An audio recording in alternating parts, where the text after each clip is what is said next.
Tonight we're joined by Hannah Keating, one of the 3 jurors who assessed and considered almost 300 works of art for this exhibition.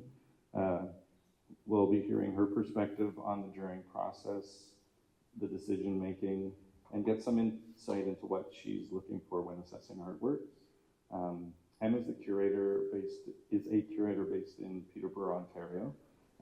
She has held various roles in public institutions, including the Winnipeg Art Gallery, the University of Manitoba School of Art Gallery, Art Space, and the Art Gallery of Peterborough.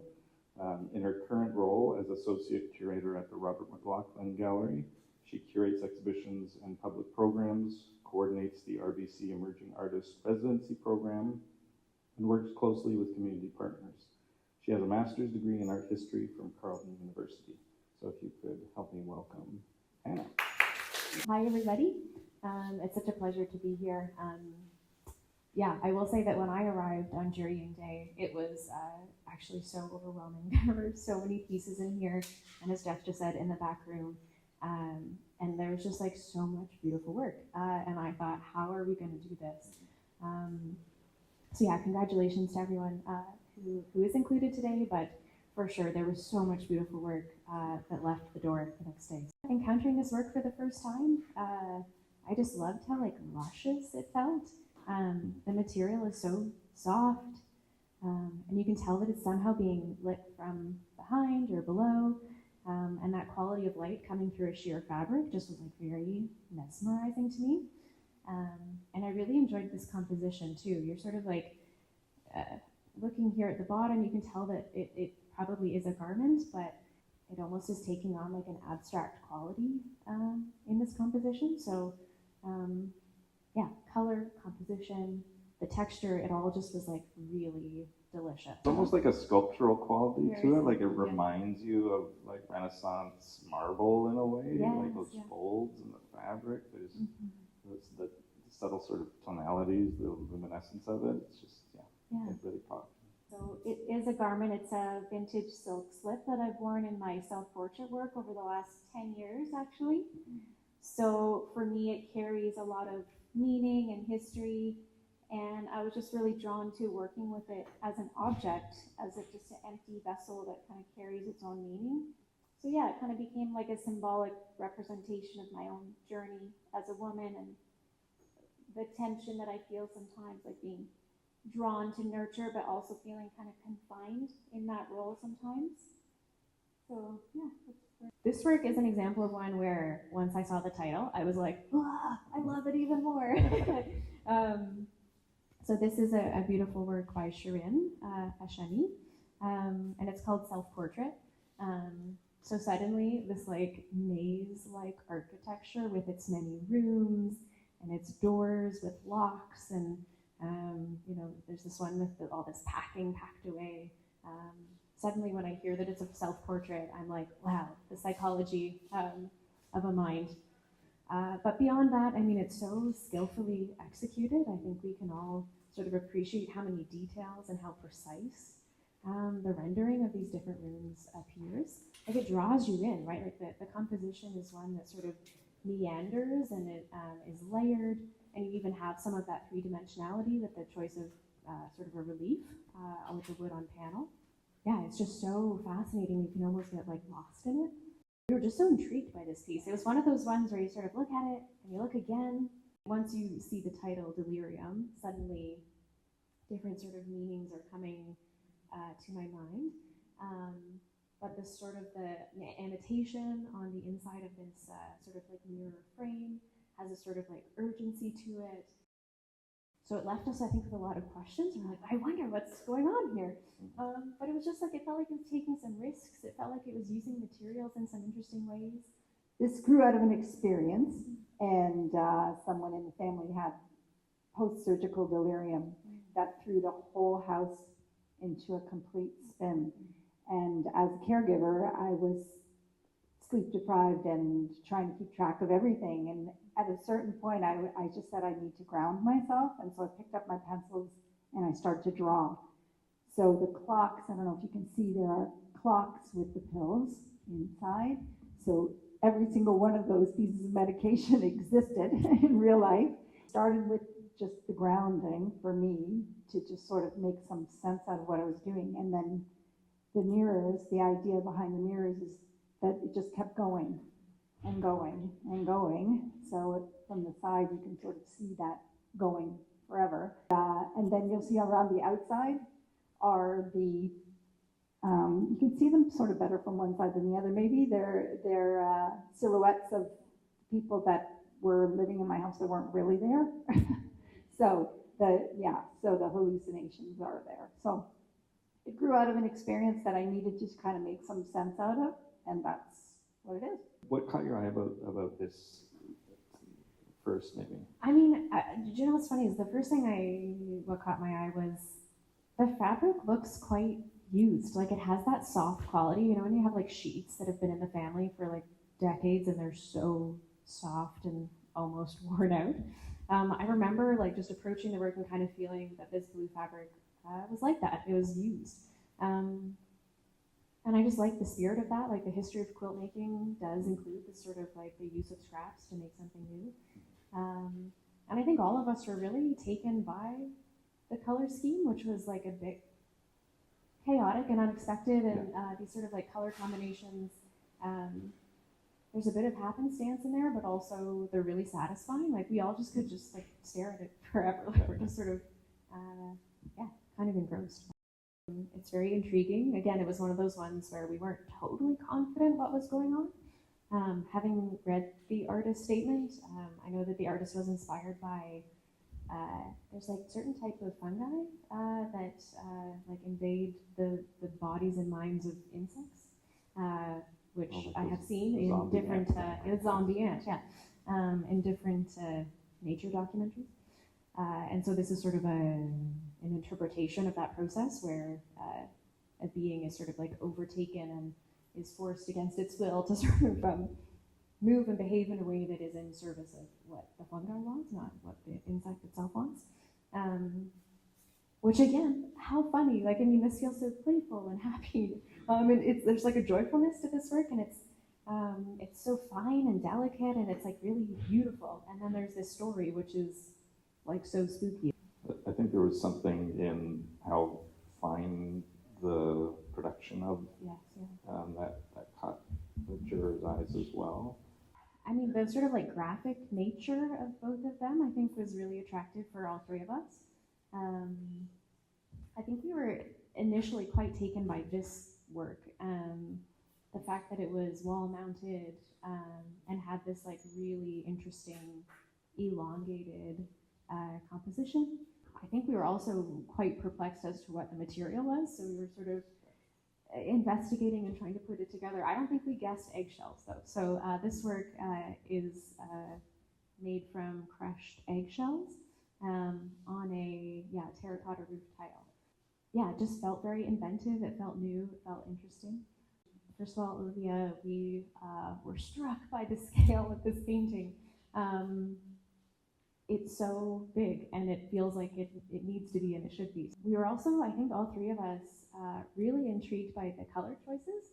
There was something about the color that was kind of surprising, and you almost think like, should that work? And it totally does.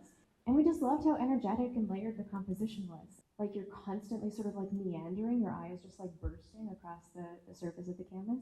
It was definitely one that you sort of look at and like maybe an initial idea comes to mind, but then you're looking longer and you're going, maybe something else is happening. It's sort of landscape-like, but then it also felt very industrial.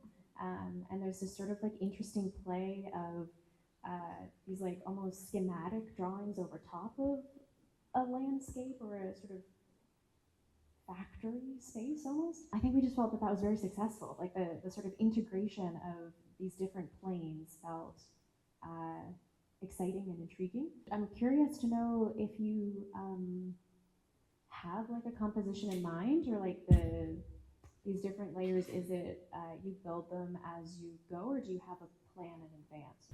So basically it all starts with chaos, and then when it feels like it's time to add some structure, then he starts drawing with the white lines. Those are supposed to be the synapses.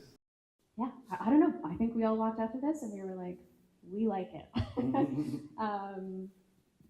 the sort of this tuft in the middle was the sort of surprise that drew us in.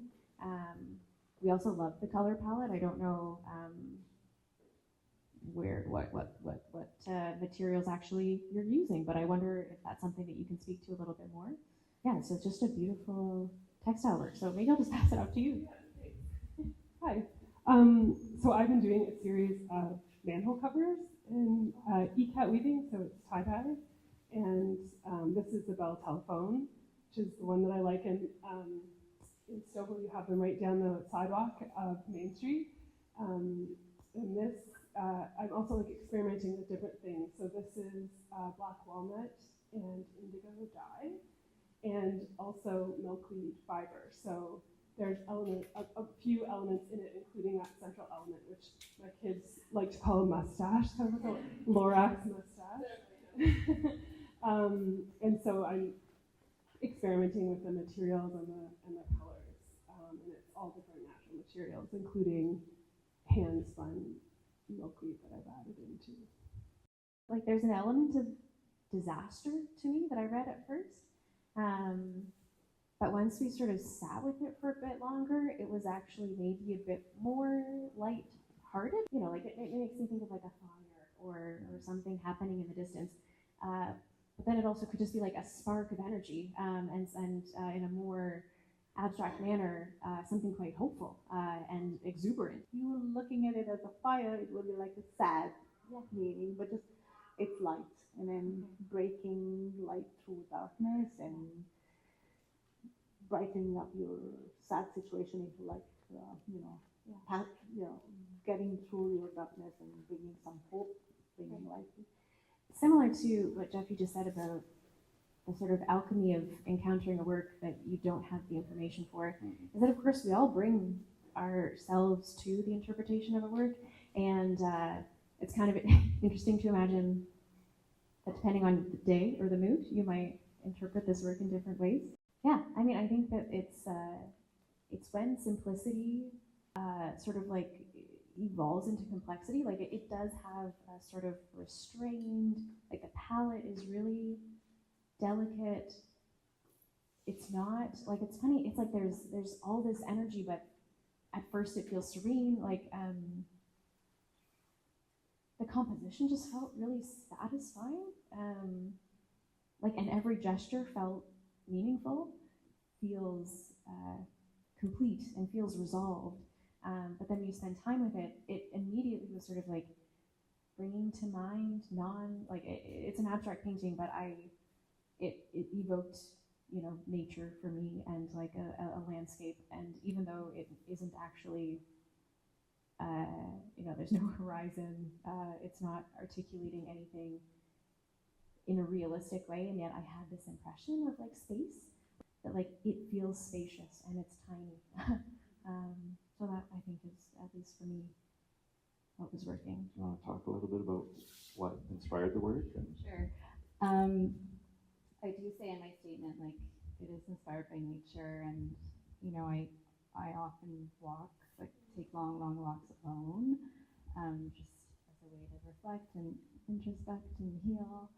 And this is kind of like an amalgamation of just everything I've kind of downloaded on my walks. Like there was a conversation about still life as painting, and then still life painting of ceramics, and this is a ceramic still life that looks like a painting of the ceramics. I don't know, there's a referentiality about it that was perfect. Oh yeah, okay. Anyway, there was sort of this meta thing kind of going on with the work, and but also how it's put together, that I think. We thought the colors were just really soft and evocative, and just the way that you sort of like layered them in this like really shallow relief. Yeah, it just works. Please tell me more about it. One thing about my work is I do try and have a shallow depth of field. So in a lot of the still life, it's a little bit kind of cubist in feeling. Not this one, but in other ones. And I think for me, it's very much this kind of this fascination right now with contemporary ceramic artists with unexpected glazing practices. It's very big right now, where glazing is either used as drawing tool, or it's very thick and goopy and luscious, or it looks almost like you've baked rocks into it, and then there can be that painterly quality. And so for me, it's very much kind of that contrast between the drawing and the painterly quality. So the background is very much, I was going for a watercolor sort of effect. And so it's very hazy. And then to make it a little bit stable, you have the flowers and the leaves. And the flowers were actually originally made as shells. So I have, many pieces in my studio, and so then, it's all that collage and that very exciting sort of process of bringing things together that can be unexpected. Yeah, this was intriguing. I don't know if everyone has had a chance to sort of like peek in and see what's going on, but there's a lot of layers and different components here. The corner on this side, of course, is the one where you see some sort of like deterioration in this architectural structure. So these, what do we call these, pillars, are on this side like coming undone, and the sort of corners even, it feels like maybe it's eroding, which I just thought carried an interesting message about sort of the structures, the institutions, the sort of systems that we make to make our lives work, and how they change over time, how they can become weak at the foundation. There's a lot of really unusual kind of, in terms of sculpture, this thought about the viewer kind of walking around it and it revealing different things as you're kind of moving around it, which is a really mature decision, I think. And this is one of my more complex work, and I try to test myself on trying to get as rich as possible and use as many materials so that people can relate. A lot of sculptures are related to architecture. They are more or less gray, revealing concrete. And I don't want to do that. I want to, take a different stride and be more, if you like, interventionist. And to me, architecture has got a lot of stories to be told, and I help them, to make their voices known.